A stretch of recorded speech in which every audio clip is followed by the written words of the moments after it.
Amado Deus e eterno Pai, mais uma vez nos colocamos em oração, Senhor, como igreja, conscientes da presença bendita e santa no nosso meio, Senhor, conforme a Tua promessa. Mais uma vez te pedimos, Senhor, que o Senhor nos conceda, na Tua graça maravilhosa, olhos para ver, ouvidos para ouvir e um coração apto e desejoso a Te obedecer. Te pedimos, Senhor, que o Senhor não nos deixe enganados e nem a enganar uns aos outros, mas que sejamos todos vencidos pela Tua verdade, Senhor. Benditos a ela, possamos andar na Tua luz, como filhos da luz. Em nome de Jesus, amém e graças a Deus. Amém, irmãos? Hoje nós vamos procurar concluir essa passagem tão importante de ser aprendida e lida e vivida em Mateus capítulo 7, que fala sobre o julgamento. O que de fato o cristão deve fazer, como de fato o cristão deve viver. E como nós falamos ontem, mais uma vez vamos abordar nessa clara demonstração da Bíblia de que a motivação com que muitos aparentam uma permissividade do pecado é justamente porque eles também não querem ser corrigidos no erro.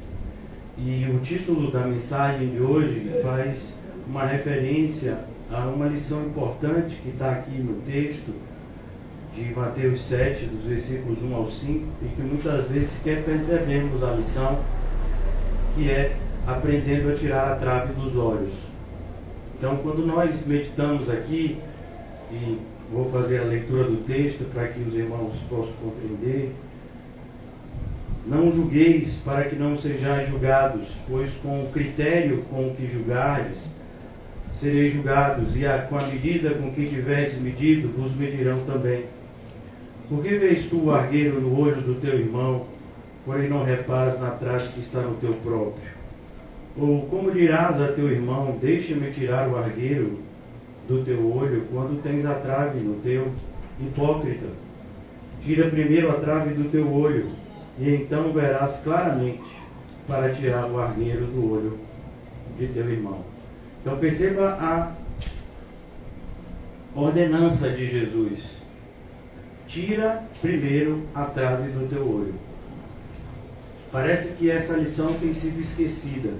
Parece que o que as pessoas leem é: olha, você não julgue nada, que também você não vai ser julgado. Deixe todo mundo vivendo da forma que quiser, fazendo da igreja uma espécie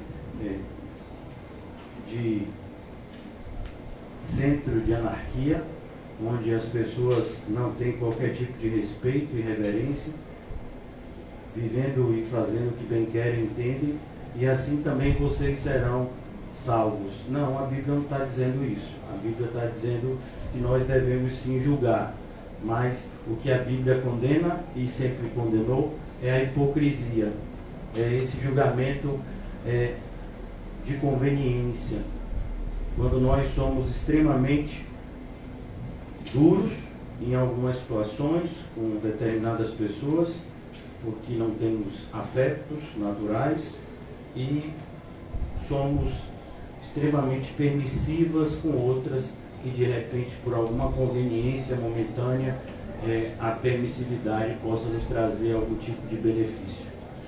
Então aqui o Senhor Jesus condena esse tipo de atitude, e a palavra é a palavra hipócrita. Mais uma vez, o hipócrita é aquele que finge uma coisa. Então, quando uma pessoa que vê que você está fazendo algo errado não te adverte, ele não é seu amigo. Porque se ele fosse seu amigo, ele iria te advertir. Imagine que você está no seu ambiente de trabalho, você está tirando um cochilo, já passou do horário do seu descanso. Se uma pessoa de fato for seu amigo, ele vai te advertir. Ele vai dizer: olhe, amigo, já passou do horário de descanso. Se qualquer um passar por aqui e ver você desse jeito, vai ficar ruim para você. Isso é um amigo. O que não é amigo, olha e deixa a pessoa lá. Então, nós não temos o padrão correto. Por isso nós, muitas vezes, chamamos de amigo aqueles que não são, e chamamos de inimigo aqueles que se comportam como verdadeiros amigos. O apóstolo Paulo fala sobre isso na carta aos Gálatas: eu me tornei inimigo de vocês, por acaso, por falar a verdade? Então, desde quando falar a verdade é prova de desafeto? Pelo contrário, é uma prova de afeto, de amor. Então, é isso que nós aprendemos aqui. É preciso que a gente aprenda a tirar a trave do nosso olho. Por quê? Porque é preciso que a gente tenha a sensibilidade de entender a nossa missão de tirar o argueiro no olho do irmão. E olha como todas as coisas estão conectadas. Há algumas semanas atrás, nós falamos, está escrito na carta aos Hebreus, capítulo de número 10, e diz assim a ordenança da palavra do Senhor, sobre como nós devemos valorizar o que temos aqui nessa noite. Consideremos-nos, Hebreus 10, 24, consideremos-nos também uns aos outros. Então, por que você vai se preocupar com o argueiro no olho do seu irmão? Porque você considera ele. Porque você entende que um argueiro no olho atrapalha. Porque você entende que o seu irmão pode tropeçar com um argueiro no olho. E aí você é estimulado a tirar a trave do seu, porque você só vai conseguir ajudar o seu irmão se primeiro você tirar a trave do seu. Consideremos-nos também uns aos outros. É interessante que muitas pessoas dizem se preocupar com a salvação dos seus entes queridos, mas dão um péssimo testemunho no seu ambiente familiar. Perceba como isso é contraditório. Se você quer que alguém seja salvo, a Bíblia diz: toma conta de ti mesmo e da doutrina, para que seja salvo tanto a você quanto aos que te ouvem. Então, consideremos-nos também uns aos outros para nos estimular. Olha que coisa, estimular. Não sei se vocês já foram a algum jogo que o seu filho ou sua filha esteja participando. E aí você vê aquela multidão de pais e cada pai torce para o seu filho. Vai, meu filho, vai, chuta, vai, corre. Né? Estimular, a gente sabe o que é estimular. Estimular é você desejar que aquela pessoa tenha êxito no que ela está fazendo. Pode ser um filho, pode ser seu pai. No caso, aqui na carta aos Hebreus, é o relacionamento mais profundo que a gente pode ter aqui na terra. E por incrível que pareça, não é marido e mulher, é irmãos na fé. Marido e mulher talvez não cheguem no céu juntos. E se chegarem no céu juntos, não serão marido e mulher no céu. Serão irmãos e irmãs. O único relacionamento que se tem aqui na terra e que será mantido no céu é o de irmãos e irmãs na fé. Por isso que o Senhor Jesus nos dá a importante lição, uma lição que nos foi dada na prática. Ele está pregando, sua mãe, seus irmãos e irmãs, seu pai já falecido. E aí, sua família está aí do lado de fora e mandou que você parasse tudo e fosse lá. Ele disse: não vou não. E por que não vai, Senhor Jesus? Eu não vou porque minha família não está lá fora, minha família está aqui dentro. A gente diria isso? o só pensar nisso já parece algo assim meio que mal educado, né? Ainda mais para aqueles que gostam de falar versículos sem compreender. Honra o teu pai e tua mãe, esse é o primeiro mandamento com promessa para que tudo lhe vai bem. Isso de fato está na Bíblia, mas você sabe o que significa? Você acha que pode honrar o seu pai e sua mãe se Deus não estiver em primeiro lugar na sua vida? Que tipo de honra é essa que você está dando para o seu pai e sua mãe, se obedecer a Deus, você não obedece? Então aqui é muito claro, consideremos-nos, Hebreus 10, 24, consideremos-nos. Perceba que para você tirar a trave do seu olho, e é o título da nossa mensagem, você faz isso, porque você entende que você tem uma participação ativa no corpo de Cristo. E para que você de fato seja um instrumento nas mãos de Deus, é preciso que você seja santo. Deus não usa instrumentos que não são santos. Talvez você diga, não, mas Deus usou Balaão, Deus usou até a jumenta de Balaão. E aí eu tenho que te perguntar, você acredita que Balaão está no céu? Você acredita que a jumenta de Balaão está no céu? Então não fale uma coisa assim, tão sem sabedoria, né? Para não dizer outro adjetivo. Deus usa instrumentos santos. É preciso que aquele que anda com Deus santo busque a santidade. Consideremos-nos também uns aos outros para nos estimular ao amor e às boas obras. Como eu posso estimular alguém ao amor e às boas obras? Em primeiro lugar, sendo um exemplo de amor e de boas obras. Eu tenho que tirar a trave do meu olho. Se eu quero, de fato, ser um instrumento de Deus na vida dos meus irmãos, na vida daqueles que hoje não são meus irmãos, mas que serão no futuro próximo, se eu quero ser esse instrumento de Deus, eu preciso urgentemente tirar a trave do meu olho. Então, é isso que o texto ensina. Não julgueis. Não. Claro que você tem que julgar. E tem que começar julgando por você. O que o Senhor está condenando é o julgamento hipócrita, como a gente já leu no texto. É o julgamento de fachada, é o julgamento de conveniência. É o julgamento de pessoas que não têm nenhum tipo de compromisso com Deus e nem pretendem ter. Pessoas que só veem em Deus um tipo de religiosidade a ser praticada. Versículo 25. Não deixemos de congregar-nos. Em algumas traduções, não deixemos de nos reunir como igreja. Você percebe a seriedade de momentos como esse? A reverência que deveríamos ter, a alegria que deveríamos ter. Davi dizia, eu me alegrei em ser convidado. Só quando convidava ele, é como se ele dissesse, o quê? Vai ter culto hoje de noite? Davi, são 7 da manhã, o culto é 7:30 da noite. Não, mas eu já me alegro desde de manhã. O dia agora vai ser muito melhor, porque hoje de noite eu vou para a casa de Deus e Deus vai falar ativamente comigo.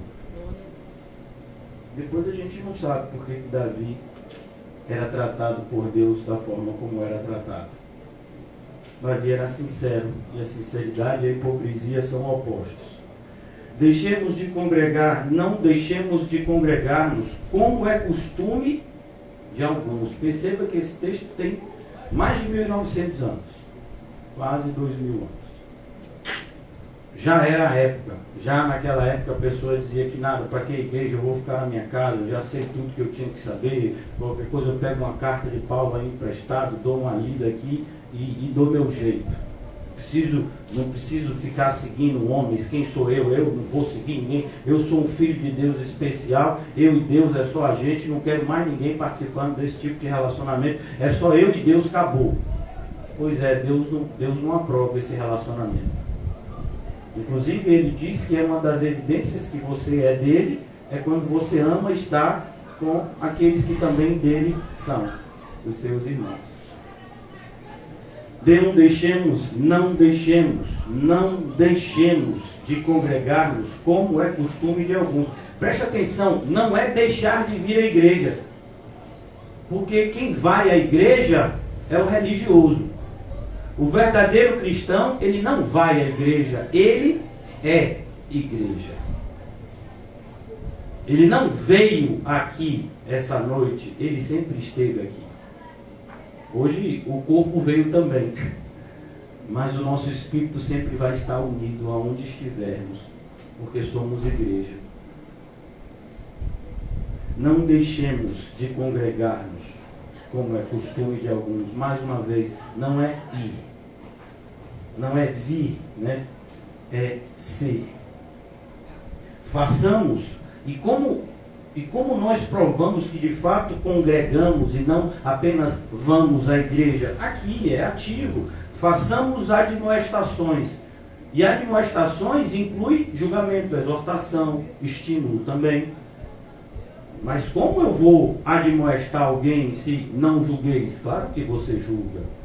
Até para você admoestar, você estimula aquele que está indo no caminho certo, você exorta aquele que não está no caminho certo para que possa ser corrigido em amor, entendendo que você poderia também estar no caminho errado, e se a pessoa te corrigisse, você seja muito grata a ela, porque isso é uma demonstração clara do amor cristão, a correção que nos aproxima de Cristo. Façamos admoestações, e o que faz com que essas admoestações sejam cada vez mais necessárias e cada vez mais buscadas, quando a gente vê que o dia se aproxima, o dia com D maiúsculo.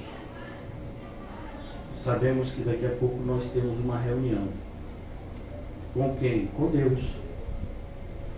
Não vai mais ninguém. É eu e Deus. Você e Deus. Se vai ter alguma coisa lá, vão ser as nossas obras, ou a ausência delas. O que fizemos e o que não fizemos. Faça admoestações, tanto mais quando vedes que o dia se aproxima. Vai se aproximar, o dia está se aproximando. É necessário que você tire logo a trave do seu olho e comece a ajudar aqueles que estão com argueiro, que estão com cisco, como queiram, no olho. É assim que o cristão faz. Ele foi alcançado para alcançar, ele é santificado à medida que ele também se preocupa com a santificação do seu semelhante.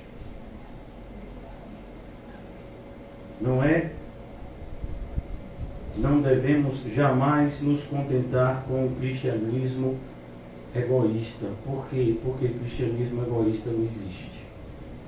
Se no seu cristianismo só é você, isso não é cristianismo.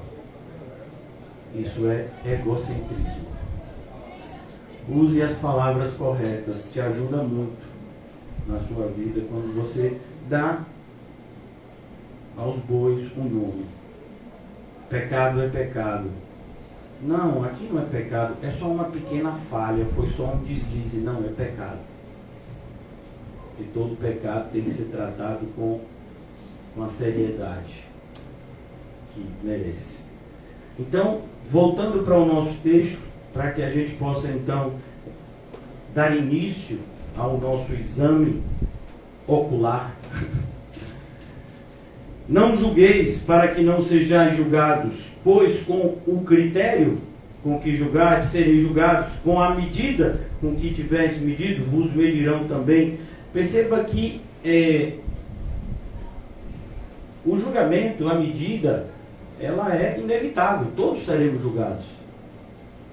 Então não adianta você pensar que aliviando para alguém, e quando eu falo aliviando querendo fazer com que a porta estreita se torne um pouco mais larga, querendo fazer com que o caminho que é apertado se torne um pouco mais confortável. Quando você faz isso, você não somente evidencia que você não entrou pela porta e nem anda pelo caminho, como você está impedindo também outros de entrarem e caminharem. Qualquer adulteração no processo que o próprio Cristo instituiu, ele veda, ele fecha o caminho para outros entrarem. Não sei se você está me entendendo, mas o que eu quero dizer para você é que o falso evangelho não salva ninguém. Uma compreensão equivocada das verdades de Deus não é a verdade de Deus? A verdade de Deus é a compreensão correta do que Deus falou. Como nesse texto. Nós já aprendemos de maneira repetitiva que devemos sim julgar e devemos fazer isso segundo o reto juízo, como está escrito no João 7,24. Então, já aprendemos isso, mas tem uma grande multidão de pessoas que se dizem cristãs, mas entendem esse texto, como eu disse para vocês, que não devem julgar nada nem ninguém. Tudo que alguém fizer no ambiente religioso, a gente tem que deixar para lá, porque quem vai julgar é Deus. Quem sou eu para julgar outra pessoa que está aqui na igreja? Não, Deus usa cada um do jeito que quiser, é cada um do seu jeito, eu não posso falar nada. Eu tenho é que aceitar tudo. Isso não é fé. Como eu vou tomar conta da casa de Deus se eu tolero todas as coisas? Então é preciso que haja, e eu já disse isso ontem, responsabilidade da nossa parte, comprometimento, aguerrimento, combatendo o bom combate da fé. Então eu quero agora convidar vocês a abrirem comigo numa carta que eu já havia dito, 1 de João, para que a gente possa aprender, né, a se examinar. Uma pergunta extremamente oportuna e que todos devemos nos fazer, e se você nunca fez essa pergunta, eu temo muito pelo seu cristianismo, você tem certeza que você é cristão? Você tem certeza que você é cristão? Você apostaria todas as suas fichas que você é cristão? Você tem certeza que naquele grande dia você ouvirá de Cristo: vinde bendito de meu Pai? Você me disser: tenho certeza, glória a Deus pela sua vida, mas eu tenho que te perguntar, o que te faz ter essa certeza? E se você acha que não deve ter essa certeza, eu aconselho você a ler a Bíblia, porque a Bíblia diz que eu tenho que ter essa certeza. Sabemos que somos de Deus, não é eu acho. Talvez eu seja, quem sabe, de Deus. Não, eu sei. Eu sei. Eu sei que eu tenho crido, Ele é poderoso para guardar o meu depósito até aquele dia. Não é um machismo, não. Eu sei.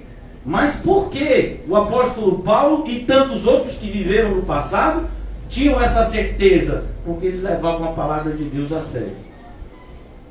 Então, você se examina.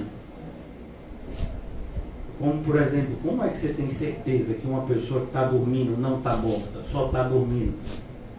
Você examina. Vamos ver aqui, está batendo o coração? Então, está batendo o coração. Pode ser até que a capacidade mental, né, não está. Então, deixa eu ver aqui, deixa eu dar um saculejo. A pessoa acorda. O que é que está me acordando? E já respondeu, então não está morto. Né? Só se for um fantasma. Não está morto. Então, perceba, você examina. Você não chega e diz: está vivo. Não, tem que examinar. Agora, com a sua própria vida, você joga. Você é cristão? Não sei. E você vai para o dia do juízo assim, na dúvida: vou fazer o quê? Né? Por que você acha que tem cartas e cartas e evangelho?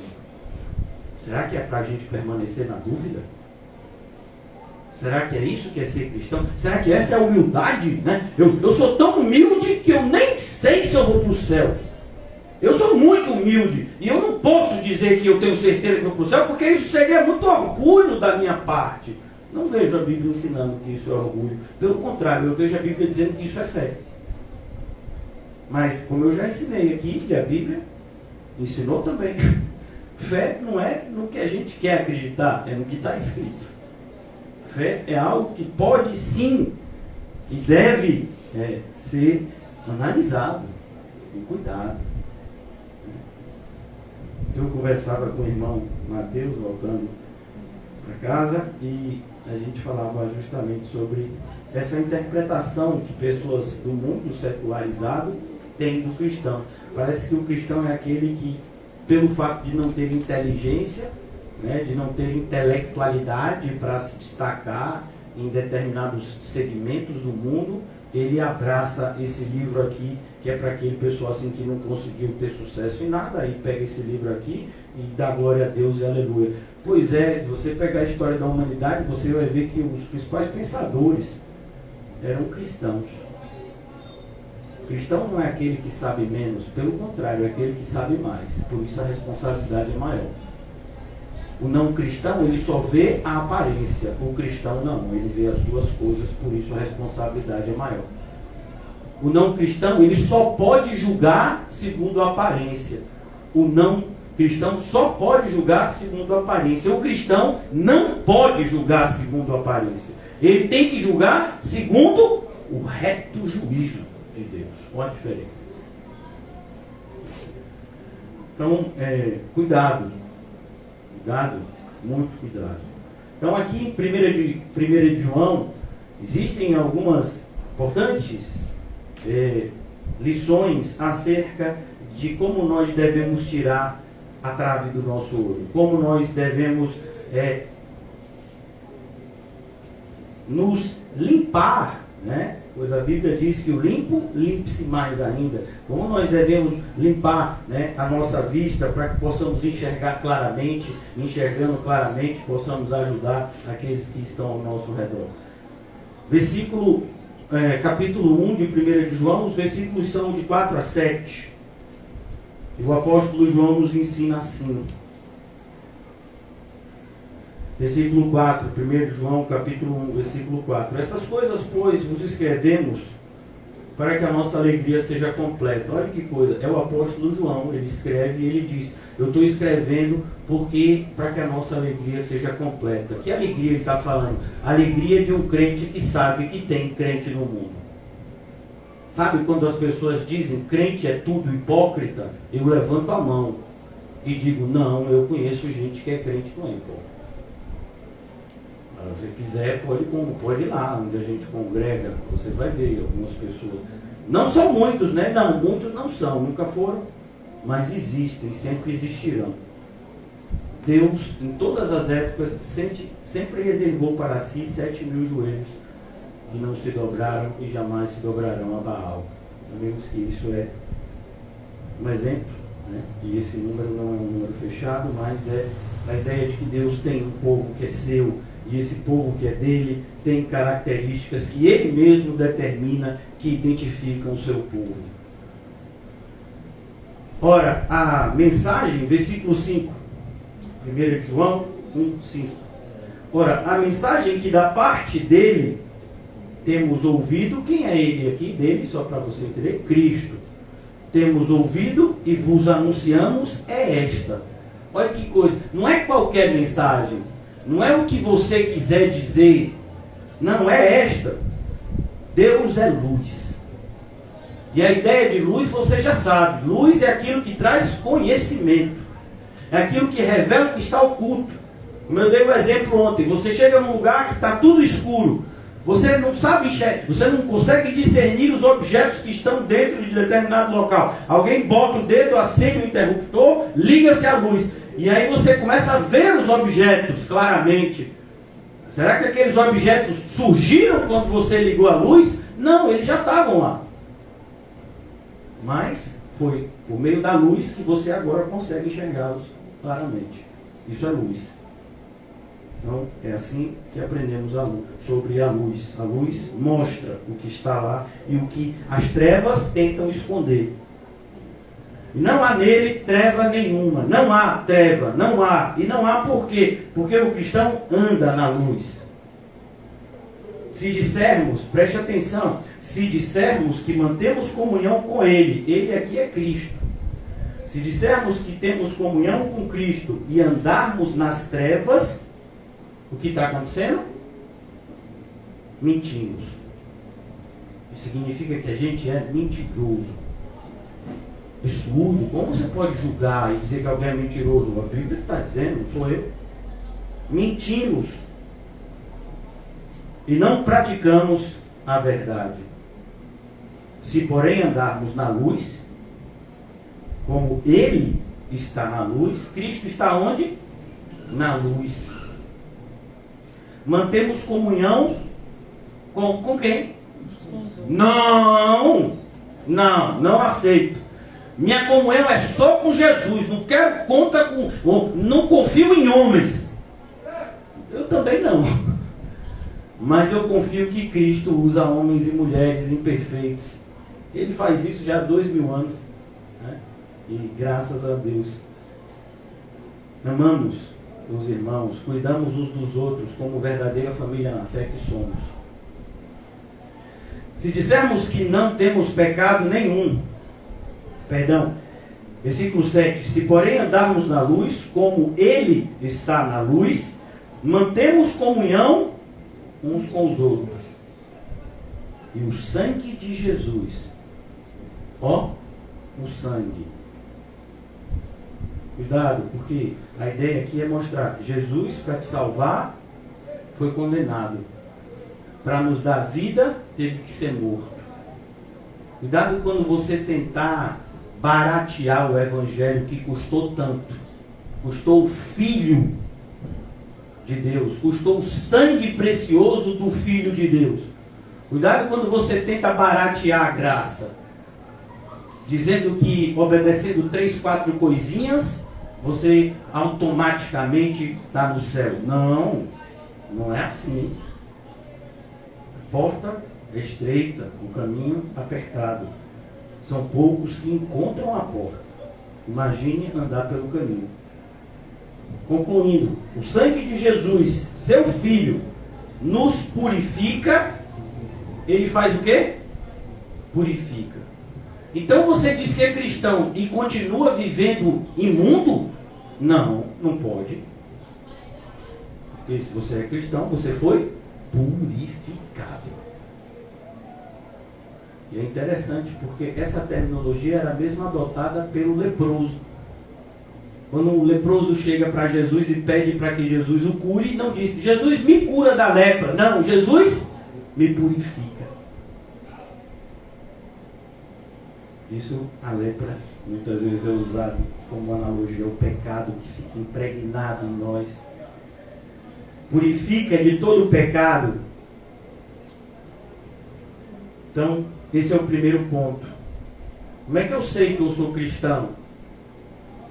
Eu ando na luz.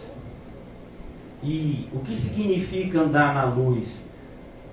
Duas coisas basicamente, poderíamos falar muitas outras, mas o intuito aqui é a gente trazer um autoexame mais abrangente. Então, como é que eu sei que eu estou andando na luz? Duas coisas. Primeira coisa, eu sigo a palavra de Deus. Eu busco seguir a palavra de Deus fielmente. Segundo lugar, por buscar seguir a palavra de Deus fielmente, eu não tenho nada para esconder de ninguém. Sabe quando você ouve na igreja, aqui não, mas em determinados locais religiosos, eu não gosto da igreja porque o pessoal da igreja é tudo bisbilhoteiro, fica tomando conta da minha vida. É claro que tem que tomar conta da sua vida. Você não é meu irmão na fé? Tomo conta da sua vida, tome da minha também. Como nós vamos nos estimular ao amor e às boas obras se você vive se escondendo? Se a sua vida é um livro secreto. Outro dia eu vi uma pessoa na igreja que é interessante que essas pessoas de vez em quando aparecem. A pessoa, né? Eu não contei que estava fazendo determinada coisa porque eu não queria que ninguém botasse o olho. Eu falei, por quê? Porque às vezes tem gente que tem olho gordo. Sinceramente, eu nunca vi um olho gordo. Eu já vi gente acima do peso, né? Que a gente chama de gordo. Mas olho gordo, não sei como é. Como é? A gordura fica só no olho? Como é que é isso? Como seria algo assim? Quem acredita em olho gordo, irmão, é o ímpio. Sabe? Que tem uma crendice que acredita que se passar debaixo de uma escada, o dia vai ficar ruim. Viu o gato preto, o dia vai ficar péssimo. Né? Então, o 13º andar não cumpre. 13º andar é coisa do mal. Nos Estados Unidos é que o povo diz, né? Sexta-feira 13 é coisa... vai dar tudo errado. Porque é sexta-feira 13, não sábado 14 não. Sábado 14 pode marcar o compromisso, está tranquilo, é sábado 14. Então, não, a gente não tem isso. Essa semana, uma pessoa muito próxima a mim disse, meu pai, qual é o seu signo? Eu disse, não tenho. Não, meu pai, você tem, todo mundo tem. Eu digo, eu não sou do mundo. Eu sou cristão. Agora imagine se eu vou acreditar que todo mundo que nasceu no mesmo dia que eu tem que usar a camisa da mesma cor. É naquele dia que você tem que assinar o contrato de trabalho para ele dar certo. Você já viu como é assim? Procure se relacionar no mês de março. É um mês bom para você iniciar relacionamento. E o seu signo, ele tem um negócio chamado ainda ascendente. Não, eu sou de tal signo, mas o ascendente já é outro. É uma confusão. E nem eles se entendem. Aí vem um crente e diz, não, mas meu signo, pelo amor de Deus, irmão, a gente é crente. Não sou isso. Né? Então, a gente não é entregue a esse tipo de incredulidade disfarçada, né? Para não dizer outra coisa. Segundo lugar, né? Segunda prova, assim, que você é crente. Eu sei que você já foi aprovado na primeira, né? Todo mundo aqui já tirou 10. Imaginar aqui são 12 questões e todos vocês vão tirar nota 10, amém? Não, pastor, aqui já comecei bem. Aqui já ando na luz, já estou aqui com a nota aqui, vai bater certo. Então, segundo ponto, como é que eu sei que eu sou cristão? Os versículos agora, você vai me seguindo, o versículo aí que a gente ainda está no capítulo 1, e o versículo é o versículo de 8, né? A gente foi até o 7, olha como está fácil. É só você ler o 8 agora, vem logo depois do 7, fácil de achar. Versículo 8, se dissermos que não temos pecado nenhum, a nós mesmos nos enganamos, e a verdade não está em nós. E aí vem o pessoal, tá vendo? Eu sou um pecador miserável, por isso que não tenho compromisso nenhum com a igreja, por isso que não tenho compromisso nenhum com nada, por isso que não leio a Bíblia, por isso que não oro, eu não faço, eu sou um pecador miserável. Não é isso que a Bíblia está falando, não. A Bíblia está falando que o cristão verdadeiro, ele tem sensibilidade ao seu pecado. Justamente pelo fato de estar na luz, ele consegue detectar as sujeiras que ainda o impregnam. E ele então limpa-se constantemente, tirando cada sujeira que a luz revela. E pela graça de Deus isso é gradativo, senão a gente ficava maluco. Como assim, pastor? Você hoje é mais santo do que era ontem. E provavelmente, se Deus não nos recolher antes, domingo você vai ser mais santo do que você é hoje. E se não for assim, é porque você nunca foi santo. Assim como o seu cabelo cresce, a sua unha cresce, pois é, a sua vida espiritual também, se ela existe, se você está vivo espiritualmente, você está em constante crescimento. Por isso que quando nós detectamos pessoas que retrocedem na fé, há um alerta a se acender. Na vida cristã, você só cresce. Se você está diminuindo, tem alguma coisa de errado. Então, se dissermos que não temos pecado nenhum, a nós mesmos nos enganamos. O que está dizendo João aqui? João está dizendo justamente que quando nós pregamos, quando nós lemos, relemos, quando nós meditamos cada vez mais na palavra de Deus, identificamos mais profundamente falhas que estavam na nossa vida e que no primeiro momento a gente nem percebia. Se dissermos que não temos nenhum pecado, a nós mesmos nos enganamos. E a verdade não está em nós. Lembram-se daquele jovem rico? Jesus disse, vem cá, e aí, você vivendo em santidade? Ele, lógico, cumpro todos os mandamentos desde a minha mocidade. É isso que está sendo condenado aqui. Por isso ele não entendeu como Jesus estava facilitando a vida dele ao dizer, vai e vende tudo que tem, dá aos pobres, terás um tesouro no céu, depois vem e me segue. Que coisa maravilhosa. Tem gente que nunca vai ter esse convite. Versículo 9. Se confessarmos os nossos pecados, confessarmos. Você não tem o que esconder, a luz revela. É tão lindo ver um homem como o apóstolo Paulo, já apóstolo Paulo, já conhecido pela seu compromisso com o Senhor, sua entrega a Cristo, sua busca por uma santidade cada vez maior. Ele diz, pois o pecador que eu conheço, que é mais pecador, sou eu. Paulo não está falando algo para agradar as pessoas. Não, Paulo está dizendo como é importante você andar na luz. Identificar que aquele que pensa que está de pé é só um momento de desatenção para cair. O que é que a gente precisa para se sujar? Está limpo. Às vezes você toma um banho, sabe aquele banho bem tomado, né? E você passa às vezes o ano inteiro para tomar um bucha com tudo, aqui atrás da orelha lavou, né? Shampoo, condicionador, bota shampoo de novo. Aí você gastou a água do ano, né? Tomando banho, botou uma roupa bem bonita. E aí você desceu ou subiu, não sei qual é a sua geografia da sua casa, e você foi andando em direção aonde você iria, e alguém passou em cima de uma poça de lama e te sujou todo. Não, você não vai ser sujo. Por quê? Porque você se limpou. Claro que não, a gente sabe que sujou tudo. Talvez a gente tenha que tomar um banho mais bem tomado que o de antes.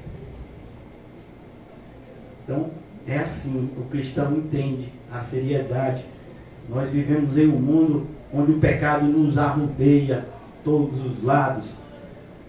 E todos os dias precisamos, né, tirar aquilo que fica impregnado em nós pelo nosso caminhar. Se confessarmos os nossos pecados, Ele é fiel. E aqui a palavra fiel, ela fala desse atributo de Deus, que é fidelidade. A palavra fidelidade é uma palavra que existe quando você tem um compromisso com alguém. Por isso que é uma palavra muito comum no casamento. Você tem que ser fiel ao seu cônjuge. Fidelidade. Os dois se comprometem a não ter mais ninguém. Aquele que diz sim para sua esposa está dizendo não para todas as outras mulheres. A esposa que diz sim para o marido está dizendo não para todos os outros pretendentes. E dessa forma eles andam agora juntos como marido e mulher. Eles têm compromisso, o nome disso é fidelidade. Pois é, a Bíblia está falando aqui. Ele tem fidelidade. Ele cumpre a parte dele. E a pergunta é, e a nossa? Tiago diz que nós adulteramos quando cobiçamos as coisas do mundo. Tiago capítulo 1 usa inclusive essa terminologia. Adúlteros e adúlteras não percebem que a amizade com o mundo é inimizade para com Deus. Se dissermos que não temos pecado, a nós mesmos nos enganamos. A verdade não está em nós. Mas se confessarmos os nossos pecados, Ele é fiel. Ele é fiel e o que mais? E justo. Ele é justo. Então entenda, Deus nunca vai negar a sua própria justiça para agradar você. Não entendi, pastor. Ele não vai mudar os termos do compromisso porque você não quer seguir. Não, eu estou achando que seguir a Bíblia assim, no Novo Testamento, é muito difícil. O meu compromisso com Deus eu já fiz, eu e Deus, mas não é tudo que eu sigo. Eu já me comprometi com Deus, que é só uma partezinha que eu sigo. É eu e Deus. Pois é, não é você com Deus, não. É você e o ídolo que você criou. Porque o Deus verdadeiro, ele não é parcial. Ele é justo. De maneira que o que vale para você, vale para mim. Vale para todos. O caminho que nós caminhamos é o mesmo caminho que os cristãos que vieram antes de nós também caminharam. E se nós sairmos dessa terra, formos para o céu, é o que cremos, e permanecer uma próxima geração aqui, antes da volta de Cristo, pois os que vierem depois vão ter que caminhar pelo mesmo caminho. Não tem 2 caminhos, 3 caminhos que levem ao céu. É só um. O outro você já sabe para onde leva. Mas é impressionante como hoje em dia, sob o nome, né, de igreja evangélica, tem todo tipo de caminho. Não, cuidado. Só um é verdadeiro. Qual é verdadeiro? O da Bíblia. A Bíblia é sempre verdadeira. Confie nela. Se confessarmos os nossos pecados, Ele é fiel e justo para nos perdoar os pecados e nos purificar de toda injustiça. Mas se a gente não confessa pecado, aí não tem que falar de perdão. Lembram do que Jesus disse? Se não vos arrependerdes, todos de igual modo perecerão. A Bíblia diz: todo que confessa e deixa, alcança a misericórdia. E o que encobre as suas transgressões, jamais prosperará. Percebe por que o cristão não tem receio de ser mal julgado pelos outros? Porque a palavra é quem nos julga. Então, a primeira coisa que a gente se preocupa é: será que eu estou vivendo segundo a palavra de Deus? Se dissermos que não temos cometido pecado, fazemo-lo mentiroso. Ó, tem muita gente que acha que não precisa do perdão de Deus, porque já vive uma vida perfeita, mesmo longe de Cristo. Fazemo-lo mentiroso e a sua palavra não está em nós. Percebe? A palavra está, ou a palavra não está. O que o texto quer nos mostrar é: a palavra, ela tem que ser de tal forma recebida por nós que agora ela faz parte da gente. Então, por que algumas pessoas ouvem o verdadeiro evangelho e não mudam? Porque é isso, uma palavra entra por aqui e sai por aqui. Não, irmão, quando você ouve a palavra, tampe o outro, que é para poder ela descer e vir para o coração, e você guardar a palavra no coração, para não pecar contra ti. Eu guardei a tua palavra, Senhor, no meu coração, para não pecar contra ti. Por isso Jesus fala: cuidado, porque se você ouve e não pratica, é semelhante ao homem que constrói a sua casa sobre a areia. Jesus vai falar isso no final do Sermão do Monte. A importância de você ouvir, receber e praticar. Agora, continuando. Como é que eu sei que eu sou cristão? O segundo ponto. Sabemos que somos cristãos porque a nossa vida é marcada por uma sensibilidade cada vez maior em relação ao pecado, ao meu pecado, me levando a um arrependimento e a confissão do pecado. É o que está escrito no livro de Apocalipse, capítulo 22. O santo, ele tem uma evidência. Ele se santifica mais ainda. Agora o terceiro ponto, já andando, né, numa velocidade que a gente possa concluir no horário. Sabemos que somos cristãos, esse é o terceiro ponto, porque guardamos os mandamentos de Deus. Percebeu? Nós guardamos. Não é que entra e sai. Não, a gente guarda. Onde é que está isso? 1 de João 2. Os versículos são o 3 e o 4. Ora, sabemos que temos, 1 João 2, versículo 3 e 4. Sabemos que temos conhecido a Cristo por isso, se guardamos os seus mandamentos. Nós guardamos os seus mandamentos. A gente guarda. E não é guardar como você guarda qualquer coisa. Não, é como uma pessoa que guarda naquele local seguro, porque valoriza aquilo, entende que aquilo é precioso. Sabemos que temos conhecido por isto, se guardamos os seus mandamentos. Versículo 4. Aquele que diz, eu o conheço, e não guarda os seus mandamentos, é mentiroso. Percebe como essa palavra se repete na carta?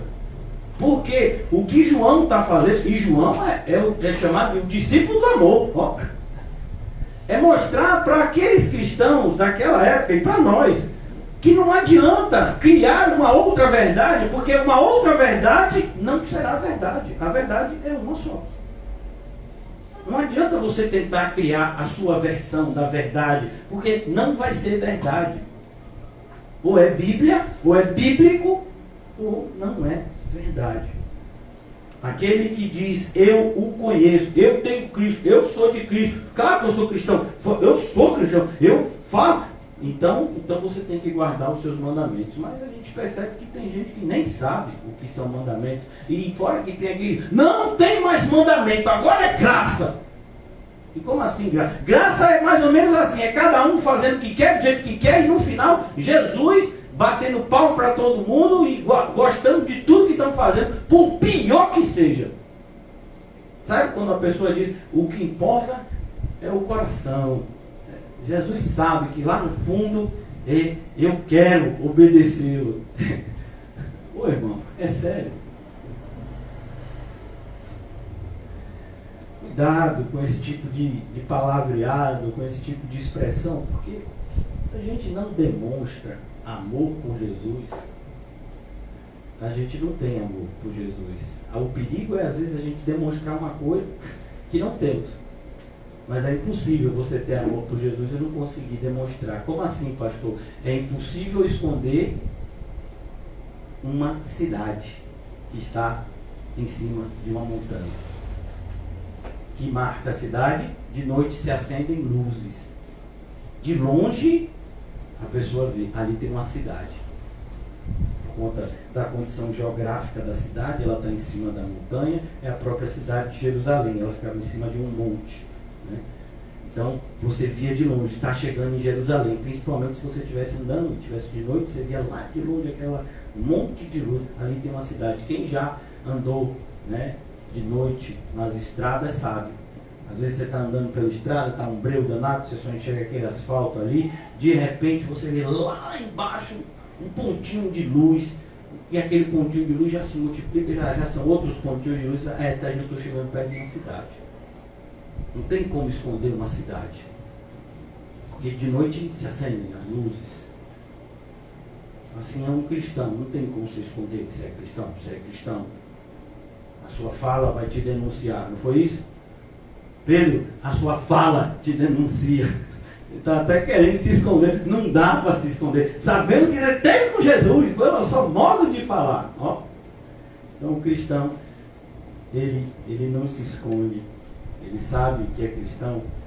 E principalmente os frutos que é produzido pela sua vida. Né? Como se conhece a árvore? Pelos frutos. Então sabemos que somos cristãos se guardamos os mandamentos de Deus. Sabe o que Jesus ensinou? A gente busca cumprir. O sermão do monte que a gente está meditando, como é? Dar outra face? Tá bom, eu vou dar. O inimigo você ama. E a pessoa que fez o mal, você perdoa. Mas é assim? Não tem olho por olho, dente por dente? Não tem, mas não tem não. É perdão incondicional. Então aqui, para a gente concluir essa terceira parte, ele diz, aquele que diz eu conheço e não guarda os seus mandamentos, é mentiroso. E nele não está a verdade. Perceba mais uma vez a expressão de João. A verdade ou está em você, ou não está. Ou ela está, ou não está. Não é você conhecer.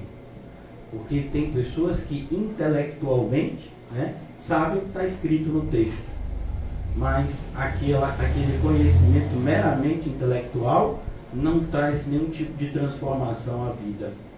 Eles não se parecem com Jesus.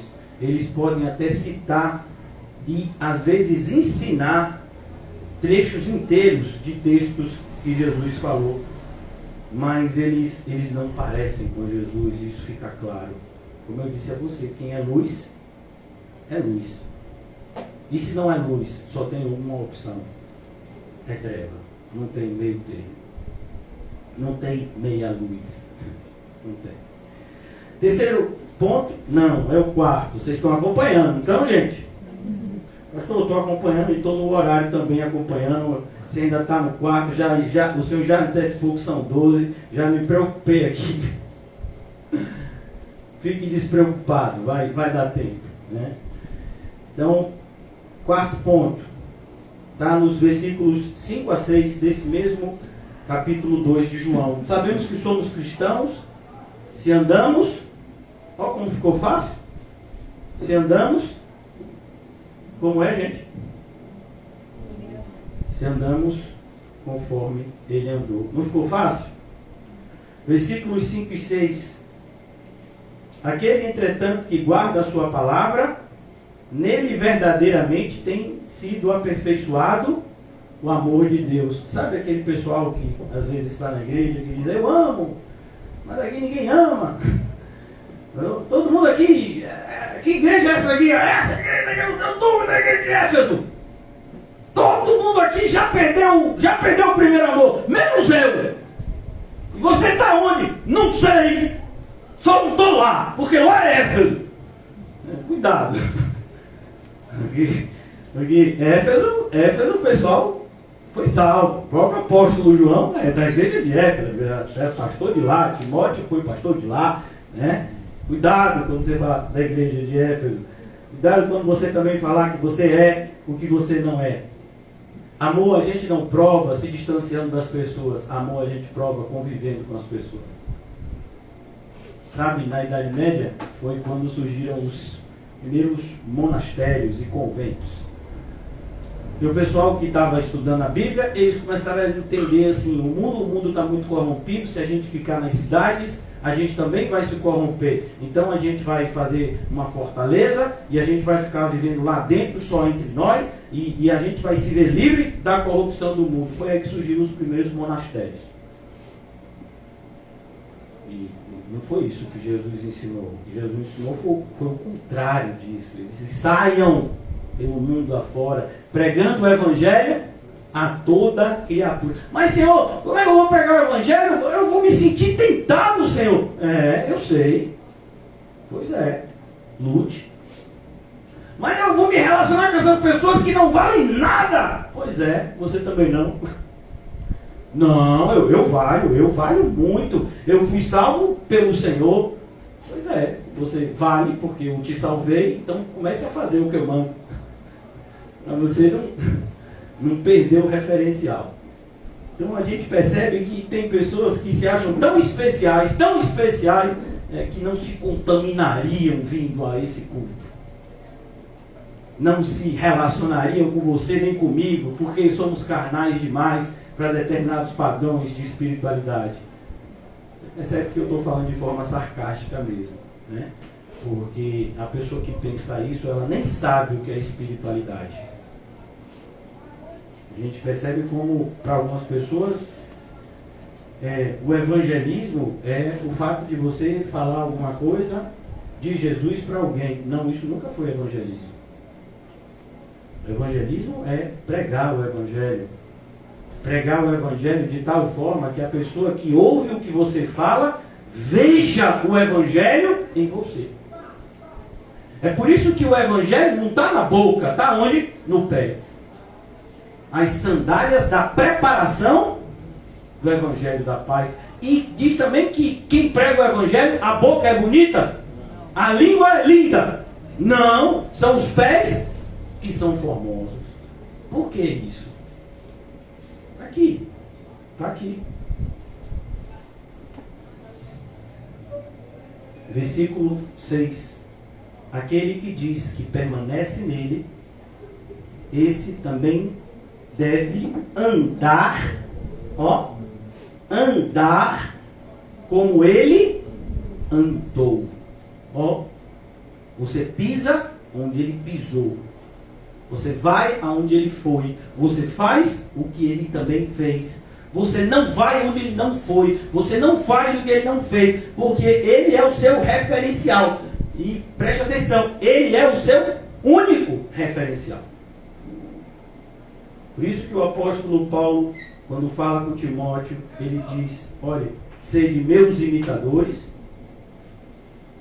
Perdão, ele diz isso aos Coríntios, mas ele também fala a Timóteo.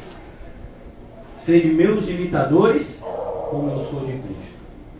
Tem um padrão. As pessoas têm que ouvir da sua boca os ensinos de Cristo, mas não para aí. Porque senão seria hipocrisia. Ela vê na sua boca os ensinos de Cristo, ouve da sua boca os ensinos de Cristo e vê nas suas ações as ações de Cristo. Por isso, andar como ele andou e não simplesmente falar como ele falou.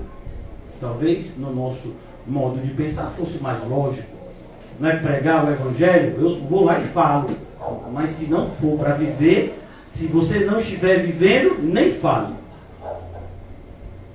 Não é isso que a gente está meditando em Mateus 7? Tira primeiro a trave do teu olho, para que depois você possa tirar o argueiro do olho do teu irmão. Então aqui ele diz, você tem que andar como ele andou. E aqui eu vou usar o mesmo exemplo, né, que a gente já usou.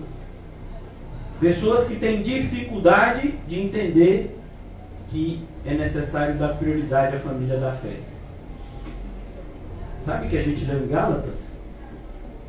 Devemos fazer o bem a todos, prioritariamente aos da família da fé. E agora? A gente faz como? Quando as pessoas na igreja só se preocupam com os seus familiares, com os seus entes, né? Por que as pessoas na igreja são tão estéreis? Estéreis fala de esterilidade, são infrutíferas, não dão frutos, não evangelizam, não discipulam, não conseguem chamar outras pessoas para andar pelo mesmo caminho. Por que isso? Porque isso precisaria de compromisso. É o mesmo motivo porque a nossa sociedade não quer ter mais filho. Por que a sociedade não quer ter mais filho? Porque filho dá trabalho. Filho dá trabalho. Para quem? Para quem não sabe como é bom ter filho. Eu tenho 3. E só parei por aí porque Deus mandou. Filho é bom. Imagine filho na fé. É bom também. Mas vai dar trabalho? Vai. Vai dar muito trabalho. Então eu nem quero. Eu quero um pet na fé. Pet na fé não tem. Não tem bichinho de estimação na fé. E se você está tratando alguém como bichinho de estimação, você precisa se converter. Então, é filho. E filho dá trabalho. Por isso o apóstolo João diz, filhinhos, né? Meus filhinhos. Timóteo, você é meu filho na fé, Timóteo. Olha que lembra do que eu ensinei a você. Você vai ensinar isso para outros também. As pessoas não querem mais ter essa responsabilidade. Não querem mais ter um cuidado, né, com outros que são novos na fé. Não, eu chamei para ir para a igreja, vai se quiser.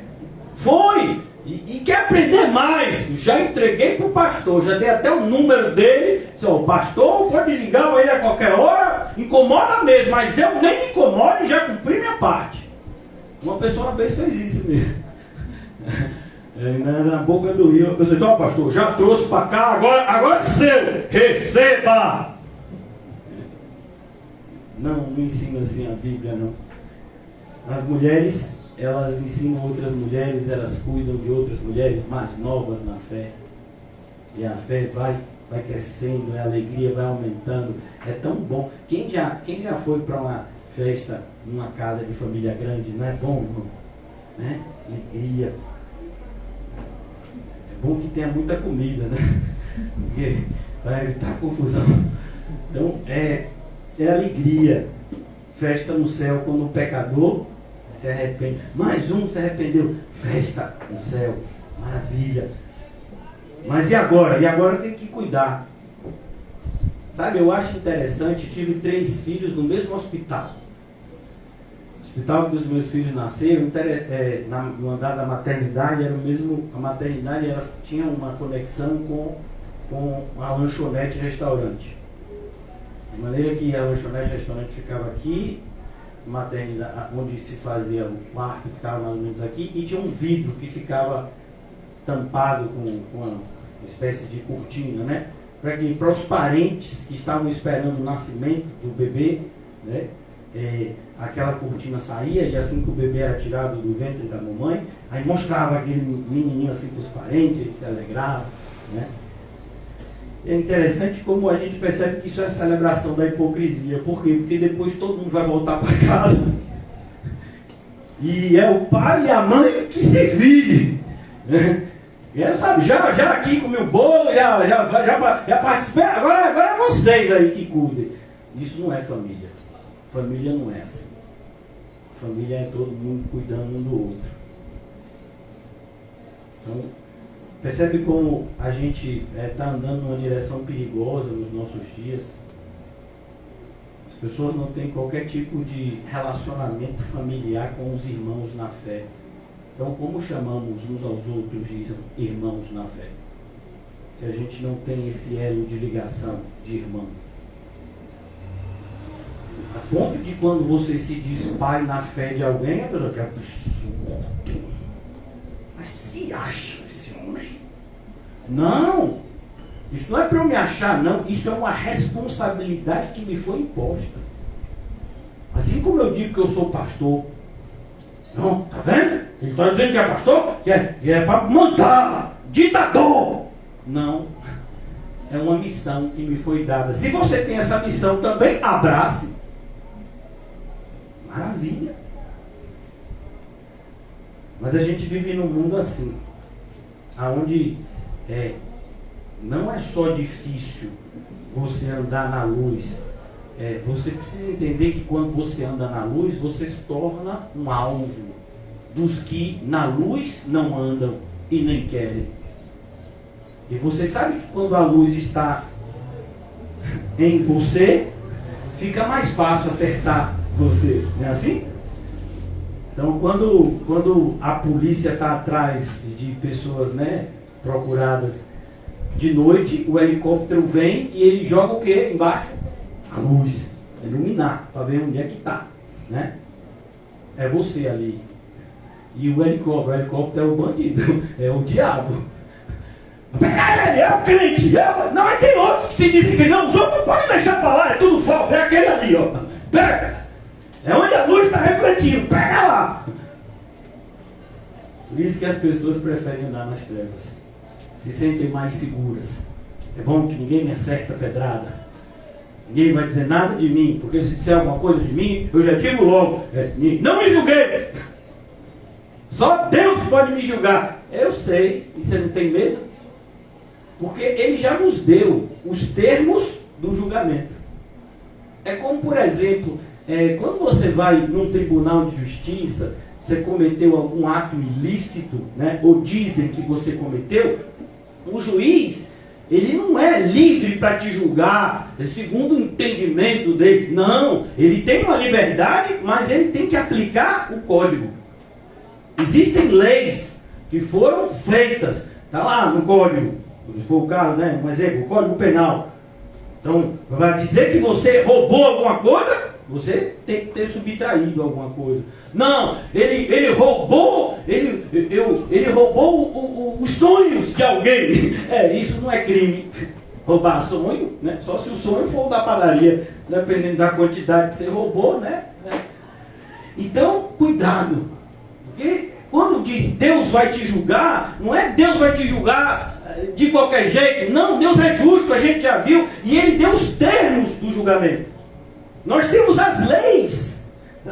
Sabe, nós temos o que de fato vai nos julgar. Por isso que Jesus diz, é a verdade que liberta você. É a verdade que julga você. E o que é a verdade, Senhor Jesus? Eu sou a verdade. E a palavra de Deus é a verdade. Então, você já sabe. Sabe aquele dia que Deus vai julgar você? Sei, aquele dia. Pois é, já está aqui os termos do que Ele vai julgar a gente. Então, se você vai se surpreender naquele dia, é porque você quis. Porque você já sabe quais são os termos, como a gente está estudando aqui. Como é que eu sei que eu sou cristão? Ó o apóstolo João facilitando a nossa vida demais. Dizendo, se você não guarda os mandamentos dele e se diz cristão, é mentira. Você não é cristão coisa nenhuma. Mas é cristão que tem que guardar o mandamento. Então tá bom, João. Tá bom, apóstolo João. Então, e eu sou cristão, mas eu não gosto de andar como Jesus andou. Então você também não é cristão. Porque para ser cristão tem que andar como Jesus andou. Quinto ponto. E eu acho que talvez eu não dê para concluir tudo, né, pastor? Eu já estou acostumado com você, é sempre assim. Você fica começando as coisas e só termina outro dia. Não, também se quiser ficar aqui até 2 da manhã, estou liberado. Mas vamos lá.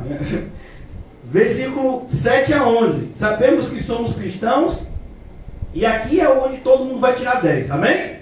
Porque amamos uns aos outros. Versículo 7. É a primeira carta de João, é o mesmo capítulo 2, agora o versículo é o 7. Amados, não vos escrevo um mandamento novo. João está dizendo, não estou inovando aqui. Aqui é tudo o que Jesus falou. Não tem novidade, não. Aqui é os mesmos termos que Jesus nos ensinou. Amados, não vos escrevo um mandamento novo, senão um mandamento antigo, o qual desde o princípio tivestes. Esse mandamento antigo é a palavra que ouviste. Todavia vos escrevo um novo mandamento, aquilo que é verdadeiro nele e em vós, porque as trevas se vão dissipando. Ó, não é bonito isso? A ideia, as trevas vão embora quando a luz brilha. A luz brilha, aí as trevas elas vão embora. Versículo 9. Aquele que diz estar na luz, você e eu dizemos estar na luz, e odeia o seu irmão, até agora está nas trevas. Ó, pastor, mas não pode odiar nem o pessoal lá de Brasília. E não pode odiar assim o pessoal que torce para um time de futebol diferente do meu? Não pode. A pessoa não tem, né, o privilégio de torcer para o mesmo time que você, perdoe. Nem todo mundo tem um bom gosto como você. Então, não, irmão, é claro que a gente não vai sair por aí julgando as pessoas por causa de time de futebol, por causa de corrente política. Não, nosso parâmetro é espiritual. Nas outras coisas, as pessoas façam as suas escolhas, aceitem as consequências. Mas é preciso que a gente entenda que na questão do amor é inegociável, assim como na verdade é inegociável. E o amor não é só você dar um copo de água para alguém. Não. Você tem que amar a pessoa. Você tem que orar pela pessoa. Você tem que olhar para aquela pessoa com amor. Não é essa ideia, não, eu me comporto como quem ama, mas no fundo odeio. Se eu pudesse, matava. Claro que você não é cristão. Isso é uma atitude hipócrita. Quando você diz que ama, eu acho interessante, às vezes a pessoa diz assim, eu te amo no amor de Cristo. Eu acho bonito isso, né? Eu acho muito bonito. Mas normalmente a pessoa está dizendo assim, eu te amo no amor de Cristo, porque se não fosse Cristo já tinha te matado, miserável.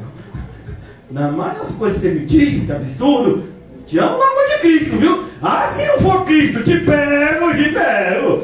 Você vai orando para continuar em Cristo, viu? Porque no dia que eu despregar na cruz, eu não te digo nada. Você já está na minha lista negra. Oh, Jesus, perdoa. Aquele que ama o seu irmão, versículo 10, permanece na luz. Como é bonito amar, né? E amar de verdade. O amor aqui é a palavra que todos vocês já conhecem, a palavra ágape. Você não precisa que a pessoa te ame de volta. Você não é refém do amor da pessoa, não. Você ama mesmo quando a pessoa te odeia. Olha que coisa livre, né? Que coisa libertadora. A pessoa te trata mal, no outro dia você dá um sorriso sincero, te amo. Por que você faz isso? Porque Cristo mora em você. Assim como o mundo odeia, quem vive no reino de Deus, ama. Cada um dá o que tem. O mundo dá ódio. E aqueles que vivem no reino, dão amor. É isso que João nos ensina. Aquele que ama o seu irmão permanece na luz. E nele não há nenhum tropeço. A ideia é que o amor é o fim útil. Tudo que a gente for fazer de correto vem pelo amor. Tudo é feito por esse, valor maior. Versículo 11. Aquele, porém, que odeia o seu irmão, ele repete, para ficar claro. Aquele, porém, que odeia o seu irmão está nas trevas. E anda nas trevas. Olha, isso é pior. Porque a ideia aqui de você estar nas trevas é algo que poderia mudar se você... É como você está dentro de casa, está uma sombra aqui, mas está sol. Você dá um passo do lado de fora, aí você já está andando na luz. Não, o que ele está dizendo é que quando você está com ódio, a treva te acompanha. Você vai, pode estar o sol mais claro, mas sobre você é treva. Você anda nas trevas. Essa é a seriedade do que ele está dizendo aqui. Não adianta, você pode ir para lugares de alegria, lugares onde a palavra de Deus é ministrada, lugares onde a obra de Cristo é feita, mas se você odeia seu irmão, a treva te acompanha para onde você vai. Ele, porém, que odeia o seu irmão, anda em trevas, está nas trevas, anda nas trevas, e não sabe para onde vai. Sabe o que a gente perguntou no começo? E aí, você vai para o céu? Você tem certeza que é salvo? Não sei, pastor. Eu tenho até medo de pensar, quem sou eu? Pois é, cuidado, porque se você não tem resposta, provavelmente é porque você está nas trevas. Para onde vai? Não sabe para onde vai. Você sabe o que você tem que fazer amanhã? Se tiver amanhã para você, sei não. Como você não sabe? Você tem que amar a Cristo acima de todas as coisas e ao seu próximo como a você mesmo. Em tudo que você fizer, em tudo que você pensar, em tudo que você falar, essa é a premissa. O amor por Cristo que reflete o amor que você tem pelo seu semelhante. Mas quem não tem o amor não sabe para onde vai. Porque as trevas, preste atenção, lhe cegaram os olhos. A gente está falando de quê? De trave no olho, que não deixa com que eu tire o argueiro do olho do meu irmão. Percebe porque a gente tem essa facilidade de adotar o não julgueis? Porque isso é uma demonstração de ódio. Eu não julgo nada, nem ninguém, cada um que faça o que bem quiser, entende? Eu só me preocupo com a minha vida, com a vida daqueles que são meus. Não me preocupo com mais ninguém. Quem quiser, se exploda. Pois é, isso é ódio. Isso não é amor. Permissividade não é amor. Pai e mãe que ama, disciplina. Cuida. Dá exemplo. Aquele, porém, que odeia, as trevas lhe cegam os olhos. E aqui não tem como a gente ler essa passagem e conectá-la automaticamente ao que Paulo escreveu aos Coríntios, na segunda carta. Porque o príncipe deste século cegou o entendimento dos incrédulos, para que não lhe resplandeça a glória de Deus em Cristo por meio do Evangelho. Cuidado, irmãos, porque a trave no olho cega. Nós somos motivados a tirar a trave do nosso olho quando percebemos que temos a responsabilidade de me preocupar com o argueiro que está no olho do meu irmão. Claro que você tem que julgar, e você vai começar julgando a você, para que quando você falar algo para alguém, você tenha legitimidade para falar, porque você também procura viver da forma como você está falando. É como o pai que diz para o filho: meu filho, não coma doce, e fala isso enquanto mastiga uma barra de chocolate. Que exemplo bonito, né? Meu filho, nunca beba cerveja, e ele fala isso enquanto bebe a 5ª cerveja na frente do filho. Meu filho, não minta, e ele fala isso logo depois de sentar na mesa do restaurante, que as crianças abaixo de 10 anos não pagam. O filho dele tem 15, mas quando ele entrou na porta, ele olhou para o gerente e disse: meu filho, ele só tem tamanho, mas é 9 anos, viu? Só tem altura. O filho viu que o pai mentiu, né? E o pai sentou na mesa, o filho disse: não minta. Não pode mentir, é coisa feia. E o filho está na mesa: não, o senhor acabou de mentir aqui. Por isso que a gente percebe como a gente não julga, não quer julgar, porque a gente não quer que as pessoas nos julguem também. Tem que julgar, julgue a você primeiro. Viva uma vida que lhe conceda legitimidade para ajudar o próximo. Porque tirar o argueiro do olho do irmão é algo libertador. Sabe? Tirar o argueiro do olho de alguém é uma demonstração de amor sincero. Mas enquanto a gente não tirar a trave do nosso, não tem como. Continuo. Ponto agora é o 6, eu já vou concluir. Os versículos 15 a 17. Andemos um pouco. Como é que eu sei que eu sou crente?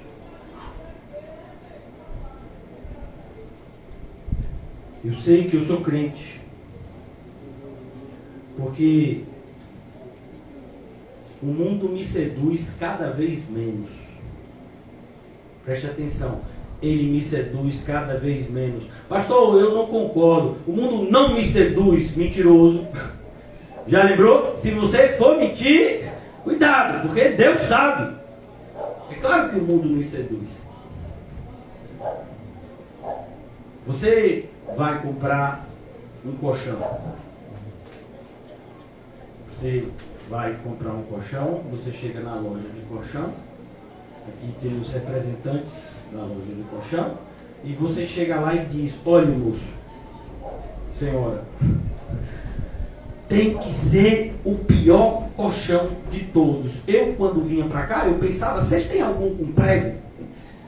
E não é prego retorcido, não. É aquele que fura mesmo. Que é para me sentir muito desconfortável enquanto eu estiver deitado. Eu odeio qualquer tipo de prazer do mundo. Não quero. Você vai beber uma água e quando você chega, você diz: eu quero morna. É para eu tomar e ter vontade de vomitar. Se você me der fria, eu nem aceito. Esse negócio de água fria é para quem é do mundo. Vai comer uma comida e de repente você bota na boca e bota para fora. E aí a pessoa pergunta: por que você está rejeitando a comida? Porque ela está saborosa. Eu não posso comer comida saborosa. Comida para mim tem que ser sem gosto nenhum. Tem que ser gosto de lixo. Não, a gente não faz isso. Por que a gente não faz isso? Porque a gente ainda tem sensações. A gente ainda busca algum tipo de satisfação. Qual é a diferença do cristão nesse sentido? É que o cristão,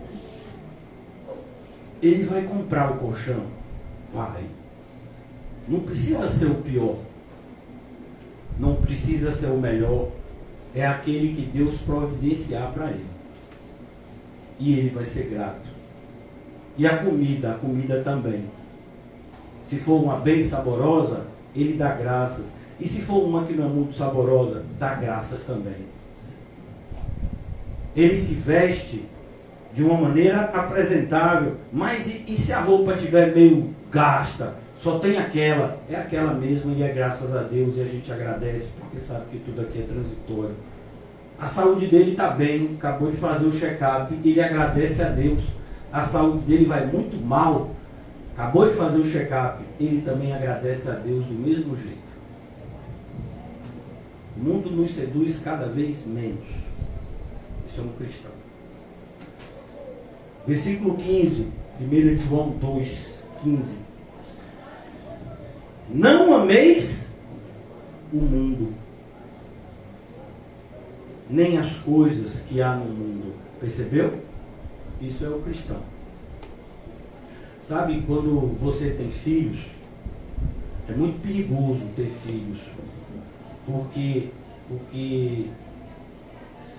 como nós somos pessoas que muitas vezes somos guiados pela emoção, nós temos muitas vezes um relacionamento emotivo com os nossos filhos. Então, eu até me contento em comer uma comida que não seja tão agradável, mas se for meu filho ou minhas filhas tendo que comer a mesma comida que não é tão agradável, aí eu choro, eu vou para o quarto chorar. Sabe, eu posso comer ovo e farinha o mês todo, dou graças, mas se o meu filho tiver que comer ovo 2 dias seguidos porque só tem ovo, aí eu choro, aí eu quase vou murmurar de Deus porque é meu filho. Não. Lembra-se do exemplo? Se é bom para você, tem que ser bom também para o seu filho. Uma das coisas que mais me constrangeram nos últimos anos foi o testemunho de uma viúva que tinha uma filha de 7 anos, num país onde a igreja é perseguida. Elas foram evangelizadas, o evangelho foi o verdadeiro, e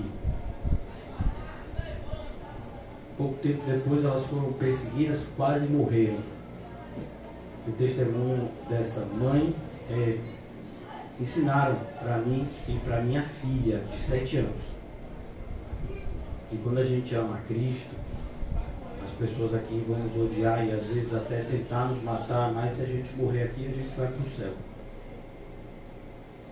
Ensinaram para mim e para minha filha de 7 anos. Você diria isso para seu filho de 7 anos? Sabe, você vai para a escola, as pessoas vão escarnecer de você porque você é cristão. Fique tranquilo, meu filho, isso faz parte. Ou se alguém olhar para o seu filho torto porque é cristão, você vai logo na escola no outro dia e diz: olha, eu sou crente, fale o que quiser comigo, mas se falar alguma coisa do meu filho, da minha filha, olha, eu não te digo nada, porque já estou aqui com uma das mãos soltas da cruz, a outra já está quase saindo. E os pés? Os pés já se soltaram há muito tempo, viu? Só tem essa aqui. Então trate de tratar meus filhos bem, porque senão o outro dia que eu vier não tem mão nenhuma na cruz, então já sabe, né? É os crentes de hoje. Eu até aguento quando é comigo, mas se for com alguém que eu amo, aí não, aí dá aquela dor que vem de dentro e eu não aguento. Facilita muito o trabalho do diabo, ele já sabe onde tem que te pegar. Pastor, mas aí é demais. Pô, vem cá, alguém já leu Jó? Todos os filhos de Jó foram mortos na mesma hora, no mesmo dia, no mesmo evento. E aí? Jó, não vejo Jó reclamando de Deus. Ó, Deus não deixou nenhum. Pelo menos um poderia ter deixado, né, Senhor? Um assim, para um só, assim. Foi todos de uma vez só. Pois é, lembra do que Jó falou a Deus? Deus me deu, Deus levou. Quem foi que te deu o seu filho? A gente tem uma hipocrisia, mas Deus me deu 3 filhos. E se ele quiser levar? Não, é meu. Oh, mas não foi ele que deu? Ele deu, agora não pode tomar mais. E você acha que você pode tomar conta dos seus filhos mais do que Deus tomaria? Você já esqueceu que em vão vigia o sentinela se Deus não guarda a cidade? Percebe? Como a nossa fé é frágil.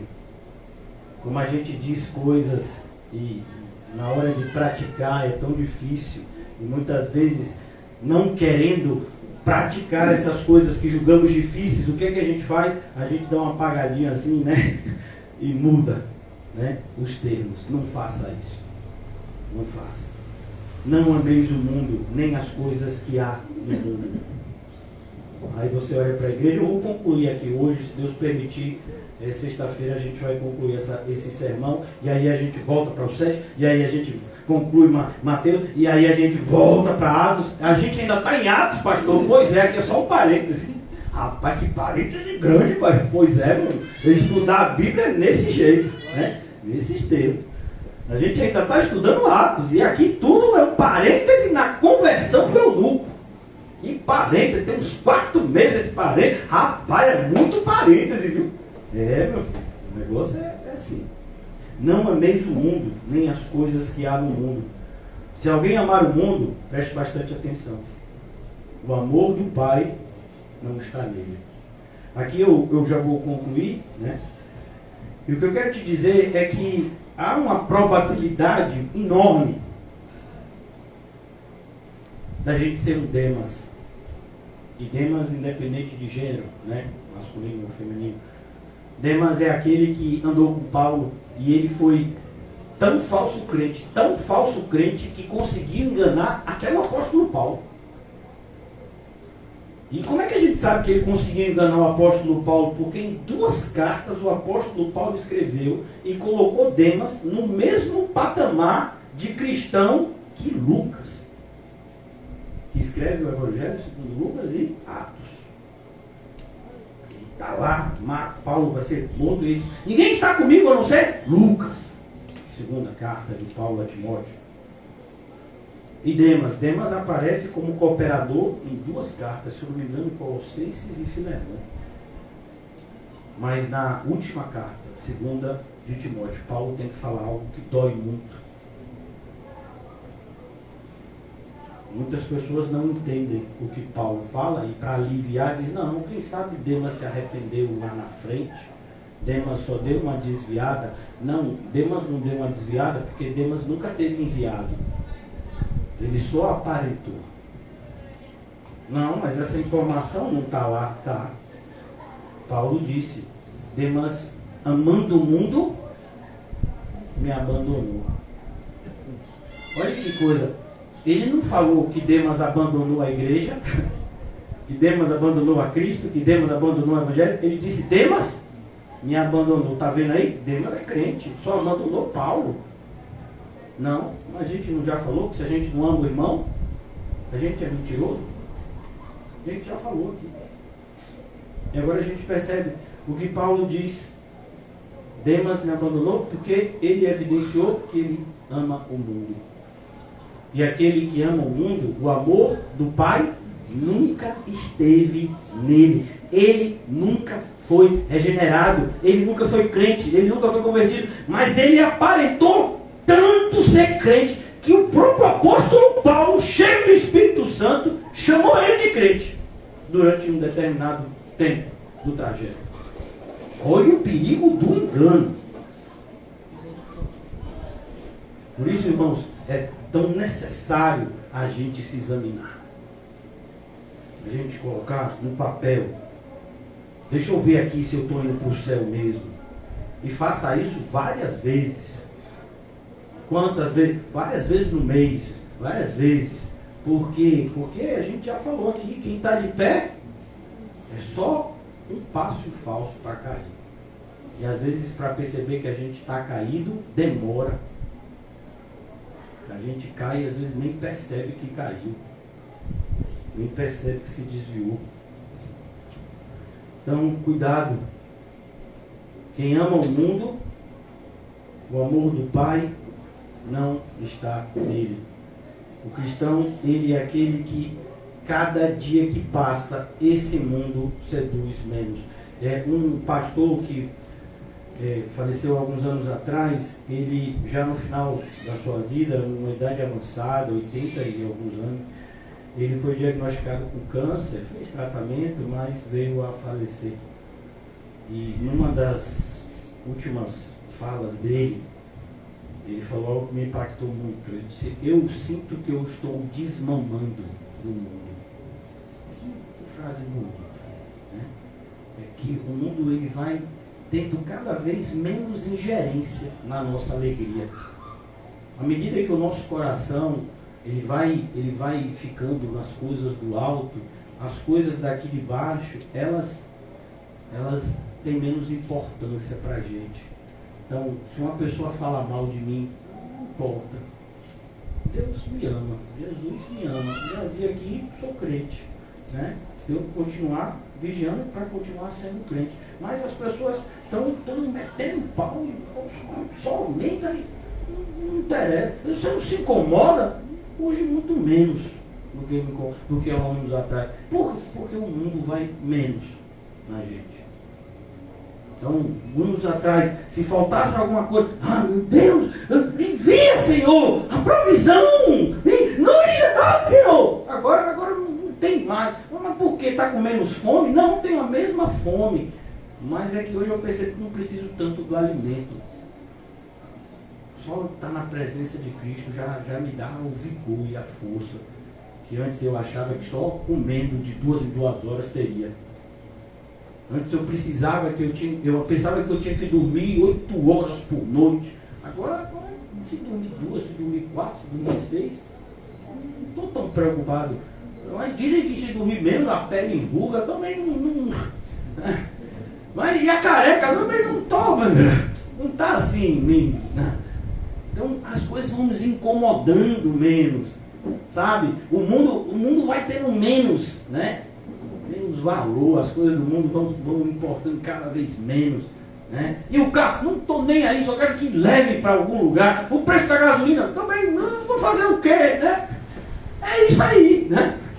Se subir agora, mas esse povo que a gasolina tem que estar bem baixa. Vou ficar brigando por isso? Não. Mas ore para a gasolina baixar? Também não. Vou orar para ver se o povo sobe. E o pessoal se arrepende e vai para o céu. Aí eu oro. Por isso eu oro. Então, quando você de fato é um cristão, as coisas do mundo vão importando menos. É por isso que não dá para perceber cristãos, né, que há um tempo atrás estavam mais envolvidos com a obra de Deus e hoje menos. Por quê? Porque as coisas do mundo estão importando mais. E não pode não? Não pode. Aí não pode. Mas como não pode? Eu cheguei aqui na igreja, eu achava que se eu ganhasse X, seria bom, seria muito bom. Mas hoje eu percebo que X é porque eu pensei muito baixo.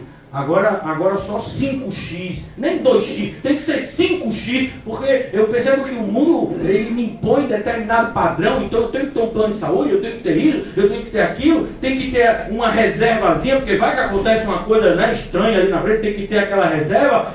Mas vem cá, e Cristo? Não, Cristo disse, faça por ti que de lá que eu lhe darei. Não, ele não disse isso não. As pessoas vão confiando cada vez menos em Cristo. E dizem que estão andando com Ele. Aí eu me pergunto, como você pode confiar menos em Cristo andando com Ele? Quer dizer que Ele não é digno de sua confiança? Não, eu dei muito crédito a Cristo quando eu não conhecia. Aí comecei a andar com Ele e falei, não vou dar tanto crédito a esse Cristo não, porque a vida dele, eu seguindo Ele é muito difícil. Eu vou começar a dar meu jeito, dar meus pulos, dar meus corre, porque se eu não garantir a minha parte, Cristo não garantirá por mim. Percebe como não tem sentido o pensamento de pessoas que se definem como cristão e se preocupam com as coisas do mundo cada vez mais? Devia ser o contrário. Você é cristão, então você se preocupa com as coisas do mundo cada vez menos. Quem dera a gente não se preocupar com nada do mundo, mas não chegamos nesse patamar ainda. Então a gente vai melhorando a cada dia. Tem mais aquela oração de desespero. Senhor, meu ente querido, ele está doente, e se o Senhor não curar, eu não me vejo aqui na face da terra, eu não me vejo na terra sem esse meu ente querido. Senhor, se for para levar essa pessoa, me leva primeiro. Não pode ser crente. Não, sou crente. Não é. Pastor, o senhor é muito sensível, você fala assim que sua vida deve estar uma maravilha. Vai vendo. Às vezes as pessoas pensam que eu sou assim, louco, ou não sei, sensível. Meus pais têm problema de saúde, problema de saúde sério, né? Muito sério. Minha mãe, inclusive, muito sério os problemas de saúde dela. Cuidados especiais, precisa de cuidados especiais. Pastor, você não fica assim, sabe? Não fico. E Deus sabe que eu não fico. Porque o que de fato me incomoda é que eles sejam salvos. E os seus pais não são salvos? Não são. Eles são católicos. Mas será que Deus não dá um jeitinho de salvar os católicos também? Não, o meu Deus não dá, não sei o seu, né? O meu não dá. O meu diz que tem que crer na verdade mesmo. Mas pastor, você está dizendo que mas você é um pastor, prega a verdade. No final, assim, Deus vai aliviar para o seu lado. Eu creio que no final ele vai acabar salvando os dois, assim, e vai ser bem bonito. Deus queira. O senhor não tem, o senhor não vê desse. Eu não. Eu luto sabendo que eles não estão salvos. Se Deus vai salvar, aí é com Deus. Não me engano. E nem engano os outros. Meus filhos, muito difícil. Tenho 3. Hoje, mais do que nunca, tenho que confiar em Deus. Maravilha isso, né? Por quê? Porque passo por situações em que eu quero ajudá-los e não posso, porque a lei não me permite. Uma lei não permite um pai cuidar do filho. Pois é, o sistema legal. E o senhor aceita isso? Pois é, tenho que aceitar, porque a Bíblia diz que eu tenho que aceitar a lei, né, do país que eu moro. Menos que isso me coloque contra Deus. Por enquanto não me colocou ainda. Então, no dia que me colocar, eu não respeito mais. Então, o senhor, e dói muito. Rapaz, eu pensei que ele não doesse. Assim, o senhor fala assim, parece fácil. Não parece, não. Mas é só esse caminho. Não tem como eu dizer para vocês um outro. Esse é o que eu estou seguindo. Dói, choro. Mas é impressionante que, assim, hoje eu choro cada vez menos por essas coisas. E não é insensibilidade, não. É sensibilidade pelo que é correto. Não me preocupo mais se minhas filhas estão comendo a comida que deveria. Não, oro muito mais pela alma delas. Entendo que muito mais importante do que qualquer coisa que possa proporcionar para elas é a salvação delas que importa. E eu não poderei ajudar a ninguém que Deus colocou na minha vida se eu não estiver no caminho que Deus, pela graça, me colocou. Então, não posso aliviar, não posso baixar a guarda. É desse jeito. É difícil, é muito difícil. Você está diante de uma pessoa que foi abandonada pela esposa. Eu não vejo o senhor assim, se desesperando para ter o casamento de novo refeito. Porque Deus disse que se abandonou, vou fazer o quê? O centro da minha vida é Deus, é Cristo, me apego mais a Ele. Ainda é bom que tem mais tempo para buscar Ele. Pastor, mas aí não, aí o negócio pega, porque aí é pai, aí é esposa, aí é filho. E na igreja, pelo menos na igreja, as pessoas cuidam bem de você, digam vocês. Cuidam? Então, é Cristo, irmãos. O evangelho é esse aqui. O caminho é esse. Ser cristão é isso. Quer criar um outro cristianismo? Muitos tentaram. Vocês sabem onde eles estão agora? Não é no céu que eles estão. Não tem como aliviar. Não tem como fazer de conta que Jesus, no nosso caso, ele vai dar um jeitinho, porque a gente é melhor do que o outro que está do lado. Não, ele é fiel, ele é justo. Cuidado com as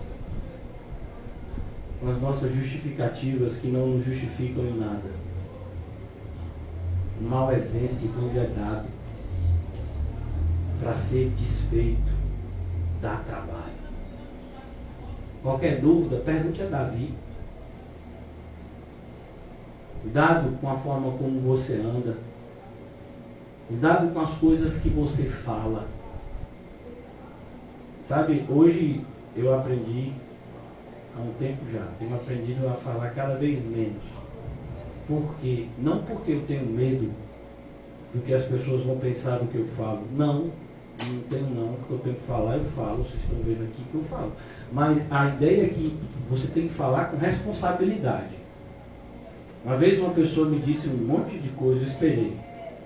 E disse assim para essa pessoa: você diria a mesma coisa que você está me dizendo agora na frente de Jesus? A pessoa parou. E nem respondeu. Por quê? Porque na frente de Jesus não diria. Pô, eu diria. Tudo que eu disse aqui, eu disse consciente de que Jesus está presente. Ou você não se lembra da oração que a gente fez no começo? Eu me lembro. E Jesus não está presente só aqui, ele está presente quando você sai daqui, ele estava presente antes de você vir aqui.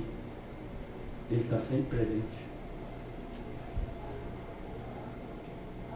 Uma vez, uma pessoa falou muito mal do pastor. Muito mal. Depois essa pessoa viu que tudo que falou do pastor eram mentiras e pediu perdão para o pastor perdoou. E essa pessoa, ela ainda se sentia extremamente doída pelo que fez. Isso é um arrependimento sincero. O pastor levou essa pessoa até o telhado e explicou que ela estava doída. Ele pegou um travesseiro de pena, ele disse, faça o seguinte, tire as penas, jogue as penas para o ar. Aí as penas foram voando, cena bonita, aquelas penas voando no ar. Depois o pastor disse, pois essas penas são suas palavras, peguem elas de volta, coloquem no travesseiro, leve de volta para casa. Não tem como fazer isso, pois foi as coisas que você falou. Você entende a responsabilidade que você tem? Você entende? Quando Davi cometeu aquele adultério com Betseba, Deus perdoou ele. Não perdoou? Claro que perdoou.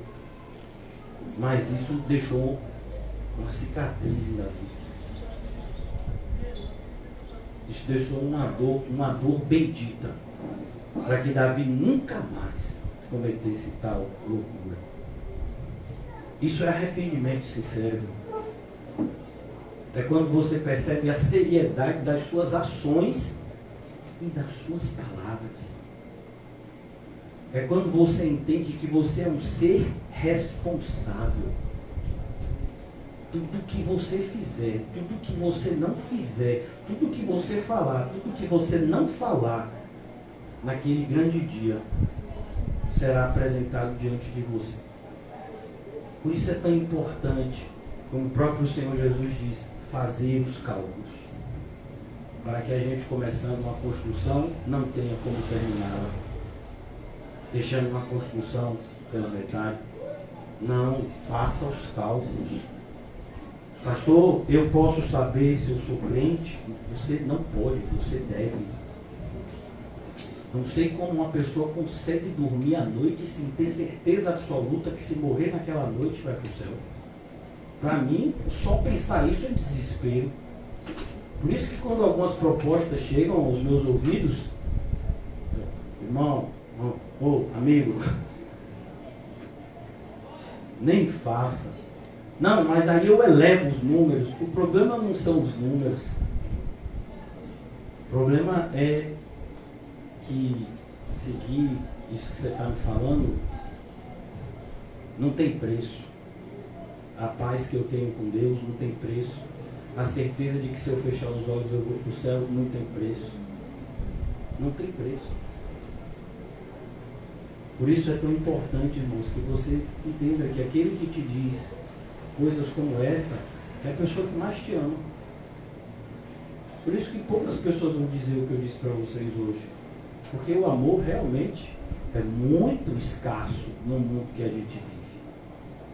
A maldade se multiplica e o amor cada vez será mais difícil de ser achado.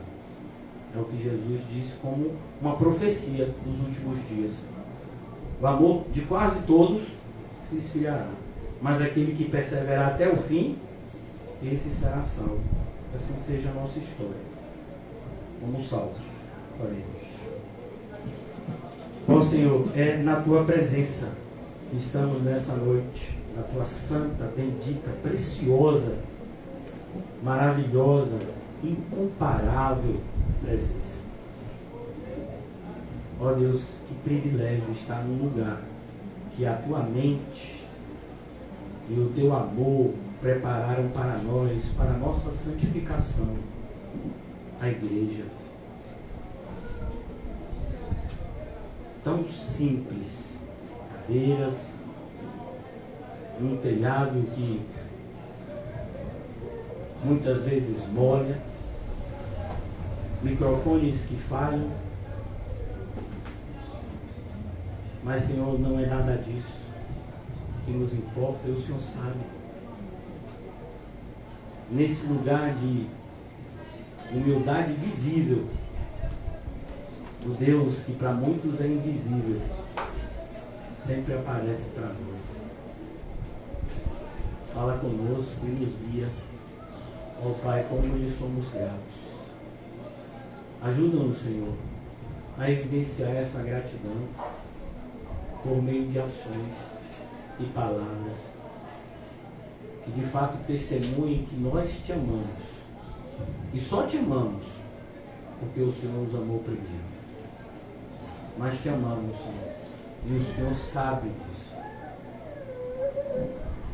Porque é pelos teus mandamentos pela obediência, pela sujeição completa, sem ressalvas, aos teus ensinos, e demonstramos o amor que o Senhor nos deu a ter, pois não tínhamos nem conhecíamos deste amor, mas o Senhor nos deu para que pudéssemos amá-lo como o Senhor nos ama, e estender esse amor aos nossos irmãos e irmãs, como demonstração de que o verdadeiro amor está em nós. Por isso nos ajuda, Senhor. São tão grandes as nossas limitações, Senhor, tantas são as tentações, mas sabemos e cremos que o Espírito que habita em nós é mais poderoso do que aquele que age por meio do mundo. Sabemos que o Senhor entregou o seu próprio Filho por amor a nós, como não nos dará juntamente com Ele todas as coisas? É nessa fé que perseveramos, Senhor, conscientes, confiantes de que se o Senhor é por nós, ninguém terá força de impedir aquilo que o Senhor tem para que seja feito por meio das nossas vidas em Teu nome. Que seja assim, Senhor. Que a história da nossa vida seja contada dessa forma. De pessoas que eram trevas, mas hoje são luz. Eles andam na luz, são filhos da luz. E as trevas fugiram. Que seja assim, Senhor. Que essa seja a nossa vida, o nosso testemunho de que o Senhor está em nós. Essa é a esperança da glória. Essa reunião vai terminar, Senhor, mas a nossa esperança é que o Senhor continue conosco, que a nossa comunhão contigo seja crescente, Senhor, para que onde nós estejamos, o Senhor também conosco esteja. Que seja assim, Senhor, para a tua glória, para o teu louvor. Em nome de Jesus, amém.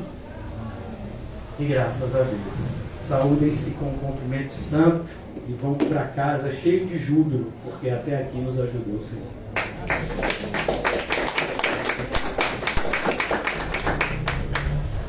Aleluia! Aleluia, Senhor.